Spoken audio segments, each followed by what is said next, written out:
আসসালামু আলাইকুম এভরিওয়ান, কেমন আছেন সবাই? ভালো আছেন আশা করি। তো আজ আমি নিয়ে আসলাম চাপড়ি। আমাদের গ্রামে এটাকে চাপড়ি বলে। তো তার জন্য আমি এখানে কাঁচামরিচ, পেঁয়াজ, ধনেপাতা আর হচ্ছে লবণ আর একটা ম্যাজিক মসলা দিয়েছি আমি। তো ম্যাজিক মসলা আপনারা চাইলে না দিতেও পারেন। তো আমি আমার হাতের কাছে ছিল তাই আমি দিয়ে দিলাম। আর এইখানে আমি দিয়ে দিলাম প্যাকেটের ময়দা বা আটা। দেওয়ার পরে এটা আমি ঠান্ডা পানি দিয়ে সুন্দর করে গুলিয়ে নিচ্ছি।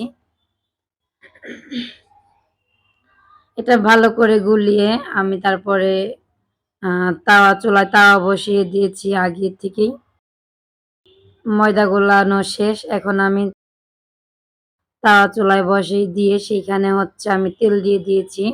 আর এখানে কিন্তু অবশ্যই তেল দিতে হবে, তা না হলে এটা উঠবে না সুন্দরভাবে।